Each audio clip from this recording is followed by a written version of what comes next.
안녕하세요. 대한민국 농구협회 김청수 심판입니다. 오늘은 제3장 팀 관련 부분에 대해서 규정에 대해서 설명을 드리겠습니다. 네. 자, 먼저 정의 부분입니다. 팀 멤버란 한 팀을 위해 경기할 수 있는 자격을 가진 자, 그리고 한 사람의 팀 멤버란 경기 개시 전에 스코어 시트에 기재되어 있으며 실격되거나 오반칙을 범하지 않는 한 경기할 자격이 있는 자. 자, 이게 무슨 말이냐면, 즉 대회 주최 측 기구, 그러니까 피바가 되겠죠. 저희 같은 경우는 국제대회니까 피바에서 정한 어떤 그 규정에 충족한 자, 그리고 연령 제한이 있습니다. 그러니까 뭐 16세 대회가 있을 것이고 18세 대회가 있을 것이고 성인 대회가 있습니다. 이런 식으로 연령 제한이 있을 것이고, 그래서 이 두 조건을 모두 충족한 자에 한해서 실격되거나 오반칙을 범하지 않은 그 선수들은 모두 뛸 수 있다라는 얘기를 하고 있습니다.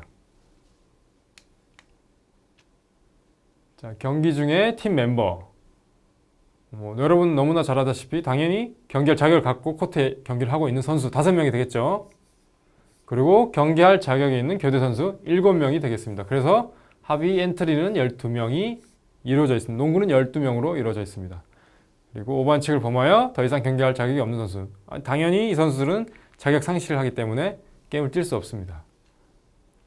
그리고 경기 휴식 시간 중에 경기할 자격이 있는 모든 팀 멤버들이 선수로 인정된다. 즉 오반칙을 당하건 디스쿼링을 당하건 12명이 모든 그 엔트리에 들어가 있는 12명 선수는 여기 중에 있는 팀 멤버다라는 것을 말하고 있습니다. 자, 각 팀의 구성. 선수 최대 12명. 제가 아까 말씀드렸죠. 12명. 5명이 뛰고 교대 선수 7명이 되겠습니다.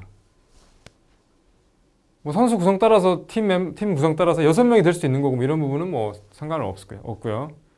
코치 부분 이제 1명 또는 1명 또는 필요한 코치, 어시스트 코치가 1명, 즉 감독님 1분. 우리가 영어로는 너무나 잘 알다시피 헤드 코치, 어시스트 코치, 코치라고 표현을 하는데 국제대회 같은 경우는 헤드 코치, 어시스트 코치 딱 요거밖에 없습니다. 감독이라는 표현을 따로 두지 않습니다. 예. 그래서 보통 코치, 어시스트 코치라고 표현을 합니다. 그래서 1명, 그리고 혹은 1명에서 2명이 보통 기본적으로 되어 있습니다. 근데 국제대회 같은 경우는 단장님도 있을 수 있고, 어시스트 코치가 2명이 있을 수도 있고 해서 몇 명이 이루어질 수가 있습니다. 그래서 그거는 큰 문제가 없습니다. 그리고 팀 관계자는 최대 7명. 매니저, 의사, 마사지, 통계요원, 통역 모두가 포함이 되겠습니다. 자, 그리고 경기에 참여하는 선수 너무나 잘 알다시피 5명으로 이루어져 있고요. 모두가 교체될 수 있다. 아까 말씀드렸던 7명이 후보 선수가 있으니까 그 선수들하고 농구는 수시로 게임 중에 볼 데드가 됐을 때 교체할 수 있다는 부분을 얘기하고 있습니다. 자, 그리고 선수가 교체되는 경우 심판이 교대 선수에게 코트에 들어오도록 신호를 할 때, 그리고 타임아웃 또는 휴식 시간 중에 교대 선수가 기록원에게 교체를 요청했을 때, 이 차이점은 무엇이냐면 게임 중에는 심판이 뒤에 나오겠지만 시그널을 합니다. 그래서 들어오라고 하면 들어오면 그때 교체를 할 수 있는 것이고요. 게임 휴식 시간 중, 그러니까 작전 타임, 하프 타임 같은 경우는 심판한테 굳이 얘기를 안 하고 기록원, 본부석에 가서 교체를 하겠다라고 얘기를 하면 그쪽에서 교체를 허락하게 돼 있습니다. 예. 비교해서 한번 생각해 보시면 좋을 것 같습니다. 자, 그리고 유니폼 부분입니다. 셔츠는 앞뒤가 같은 단색의 셔츠를 팬츠 속으로 넣어 착용한다. 그리고 원피스 유니폼 허용, 앞뒤가 같은 단색 착용, 그리고 셔츠가 같은 색상이 아니어도 허용된다. 양말은 모든 선수들이 같은 색상의 양말을 착용한다. 셔츠 부분은 여기도 나와 있지만 팬츠 속으로 넣어라. 이 부분이 또 가장 중요하고요. 그 다음은 바지 부분에서는 단색 착용, 앞뒤가 같은 단색. 그리고 그렇지만 셔츠와 같은 색상은 아니어도 허용된다. 자, 즉 이게 무슨 말이냐면 셔츠 같은 경우는 바지하고 색깔은 달라도 돼요. 그렇지만 앞뒤 색깔이 다르면 안 된다. 바지도 마찬가지고 앞뒤 색깔이 다르면 안 된다. 왜냐? 앞뒤 색깔이 다르면 팀들에게 혼란이 온다라고 해서 그렇게 정해놨고요. 그리고 셔츠는 반드시 바지 속에 넣어야 된다. 이 부분은 이제 규정에는 안 나와 있지만 부상 방지를 위해서다. 땀 흘리는 것을 많이 흘리는 것을 방지하기 위해서다라는 그런 부분들이, 모든 것은 어쨌든 부상 방지를 위해서 바지는 반드시 팬티는 팬티 속으로 넣어야 된다. 셔츠는 반드시 바지 속으로 넣어야 된다라는 부분입니다. 다음 번호 부분인데요. 번호는 모든 선수는 셔츠 앞뒤에 셔츠 색상과 대조적이며 선명한 단색의 번호를 붙여야 한다. 그리고 이제 이 모든 규정들이 여기 지금 나와 있습니다. 그래서 뭐 앞번호는 10cm 이상, 뭐 뒷번호는 20cm 이상, 굵기는 2cm 이상. 그리고 중요한 부분 등번호 0번부터 99번까지 모두 사용할 수 있다. 그리고 같은 팀에서는 당연히 같은 번호를 쓸 수 없겠죠. 광고 로고는 5cm 이상 떨어져야 된다라는 규정이 있습니다. 그래서 이 부분도 중요한 부분은 셔츠와 번호 색깔이 동일하면 안 된다. 그렇다면 이제 당연히 구별이 안 되니까 혼란이 오겠죠. 그래서 반드시 대조적인 색깔을 써야 된다. 번호 같은 경우는 셔츠 색깔하고 달리. 그래서 그 부분을 꼭 염두에 두시기 바랍니다. 다음 홈팀, 비지팅 팀, 즉 원정팀이죠. 그래서 보통 이제 저희가 A팀을 먼저 넣죠. 홈팀을. 그래서 프로그램에 먼저 기재된 팀이 홈팀이고, 그리고 뒤에 넣는 팀이 당연히 원정팀이고. 근데 여기서 또 중요한 것은 홈팀은 밝은 색을 입어야 된다. 어두운 색은 원정팀이다. 밑에 부분은 합의가 되면 서로 바꿔 입을 수 있다라는 부분입니다. 농구는 피바 규정에 지금 그렇게 정확히 명시가 되어 있습니다. 홈팀은 밝은 색, 즉 흰색 위주로 해서 입어야 되고 원정팀은 어두운 색 위주로 입어야 된다. 그래야 팀 간 구별이 가능하다라는 얘기입니다. 당연히 그래서 보통 한 팀에 2벌의 셔츠를 가져야 한다라고 또 명시가 되어 있고요.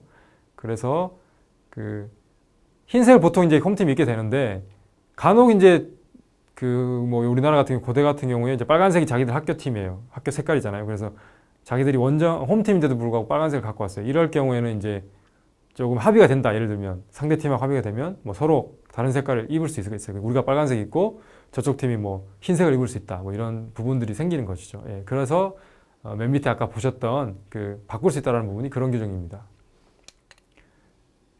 그리고 기타 장비로는 이제 농구에 적합할 것 당연히 적합해야 되는 것이죠. 그리고 부당하게 뭐 팔 길이 이제 뭐 키나 이런 걸 높이려고 하시면 당연히 안 되겠죠. 그리고 부상을 입히지 않아야 될 것이고, 그리고 광고 이런 건 드러나지 않아야 됩니다. 물론 피바 대회는 여기처럼 승인이 있다면 뭐 할 수도 있어요. 그거는 이제 대회 주최 측, 즉 피바가 보통 정하게 돼 있습니다.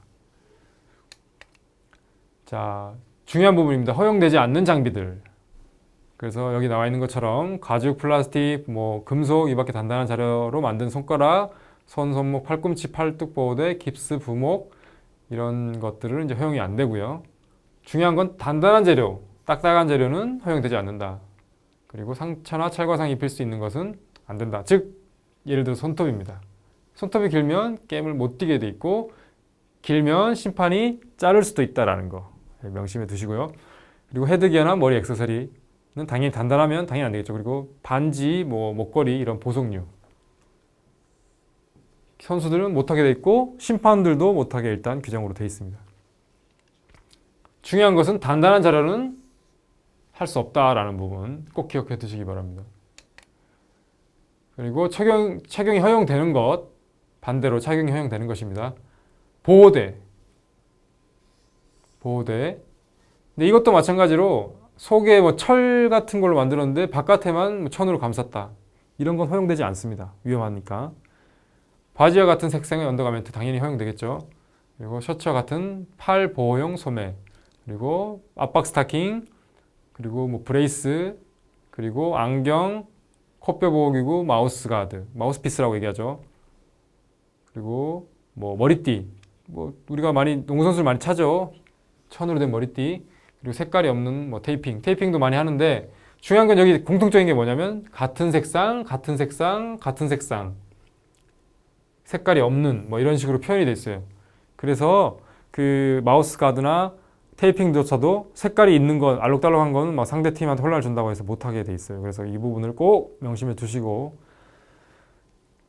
안경이 되게 돼 있어요. 근데 이제 우리가 다 흔히 아는 뭐 고글 같은 경우 당연히 되게 돼 있죠. 근데 딱딱한 우리 일반적으로 쓰는 안경은 허용이 안 된다라는 부분 반드시 기억해 두시기 바랍니다. 그리고 코뼈 보호기구는 비록 단단한 물체로 만들었다 하더라도 코뼈 보호기구는 사용이 됩니다.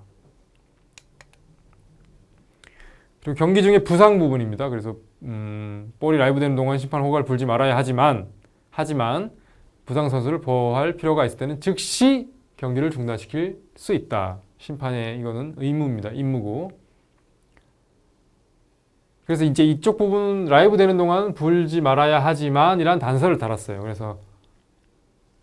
그리고 이 단서가 또 하나 있죠. 보호할 필요가 있을 때. 그래서 이 부분이 심판이 운영할 때 굉장히 중요한 부분입니다. 그래서 꼭 명심해 두시고, 다음은 허가를 불어야 경기를 중단시키는 시점. 그래서 슛을 한 경우, 그리고 컨트롤 잃은 경우, 플레이를 하는 것을 멈춘 경우, 데드된 경우. 즉 부상이 일어났다 이럴 때 심판이 멈추고 싶다면, 물론 큰 부상, 뭐 피가 나고 철철 나고 뭐 뼈가 부러지면 당연히 멈춰야겠지만, 그러지 않는 부상은 어떤 상대팀한테 불리하지 않는 조건 하에서 멈추게 되어 있습니다. 그래서 그 다음 아까 제가 불리하지 않은 조건은 아까처럼 보신 사항들을 설명하고 있습니다. 조치 부분은 코치, 어시스턴트 코치, 교대 선수, 코트에서 물러나는 선수, 팀 관계자들이 부상 선수를 돌보려면 우선 심판의 허락이 필요하다. 이 부분이 또 중요합니다. 그래서 단 의사 같은 경우는 심판의 허락 없이도 코트에 들어갈 수 있다. 예외적으로. 당연히 피가 나고 뼈가 부러졌는데 의사가 판단해서 들어가야죠. 그때는 당연히. 그렇지만 다른 벤치에 있는 감독들, 동료들이 우리 애 다쳤어, 우리 선수 다쳤어 하고 뛰어나올 수가 없다라는 부분. 그 부분은 심판이 허락을 해야만 들어올 수 있고, 어찌됐건 들어오게 되면 교체를 반드시 해야 됩니다. 그 부분이 규정으로 정해져 있습니다. 그래서 이 부분이 간혹 감독님들이 이제 모르시고 있다가 그냥 들어오셨어요. 근데 바꿔야 된다고 얘기하면 우리 에이스인데 왜 바꾸냐 막 이러면서 이제 다쳤는데 금방 나았지 않냐라고 얘기를 하시는데, 뛸 수 있다 얘기하시는데, 규정상 코트에 들어오셨기 때문에 바꿔야 된다라는 부분, 이런 부분을 많이 알려주고 있습니다. 예. 그리고 부상 선수가 교체되는 경우, 그래서 이 부분은 시간으로 정해져 있습니다. 15초 이내에 교체를 해라, 부상 선수가 있으면. 그리고 치료가 필요한 경우에는 당연히 교체를 해야겠죠. 이 부분은 5명 이하의 선수가 경기해야 될 때가 아닌 한, 이 부분은 뭐냐면 간혹 4명의 이제 선수가 부족해서, 국내 경우에 가끔 나옵니다. 아마추어 경기 때 4명이 남았어요. 그때는 뭐 부득이한 경우는 좀 융통성을 발휘하는 거죠. 예, 그런 부분 때문에 이렇게 설명을 해놨습니다. 그리고 부상으로 인한 출혈이 있거나 상처가 벌어진 부상을 당한 경우, 당연히 아까 말씀드렸죠. 피가 많이 나면 당연히 바꿔야 된다고 말씀드렸습니다. 그리고 경기 개시에 있어서 코치가 지명한 선수가 부상을 당한 경우, 상대팀에서 원한다면 같은 수를 교체할 수 있다.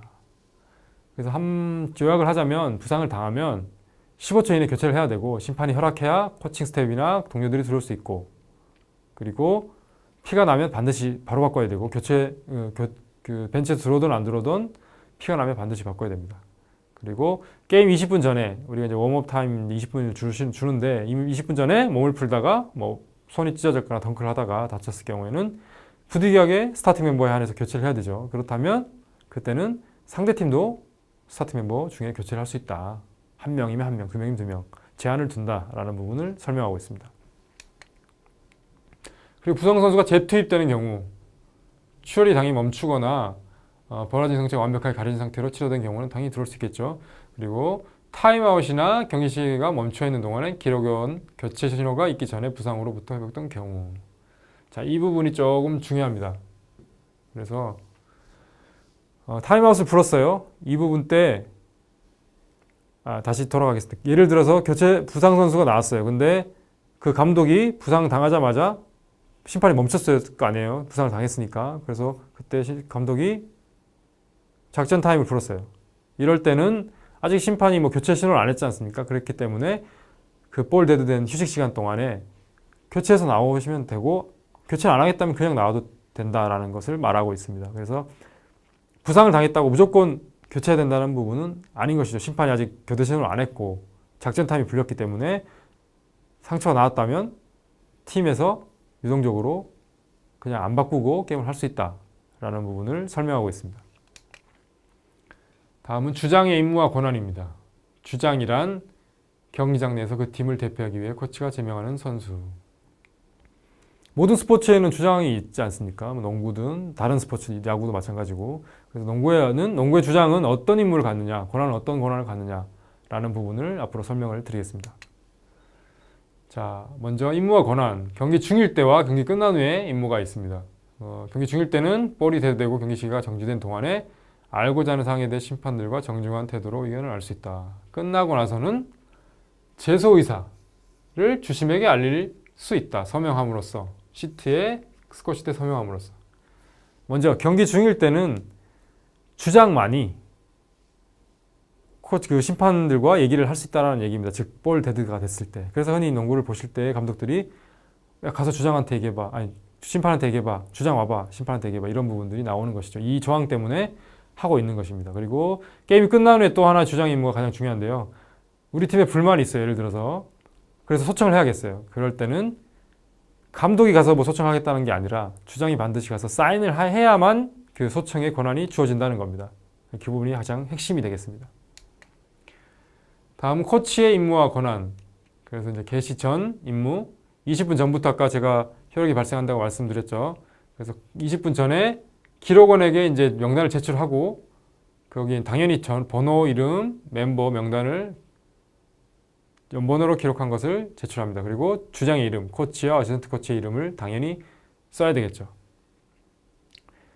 밑에 부분은 뭐냐면 게임이 시작됐어요. 3시 게임인데 예를 들어서. 근데 한 선수가 늦게 왔어요. 근데 그 선수가 12명이 이미 들어가 있어요.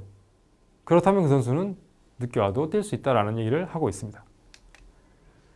다음은 개시 전 의무와 권한인데요. 10분 전에는 코치들이 아까도 말씀드렸지만 연번호, 이름을 확인 동의하고 스코어 시트에 서명을 해야 됩니다. 반드시.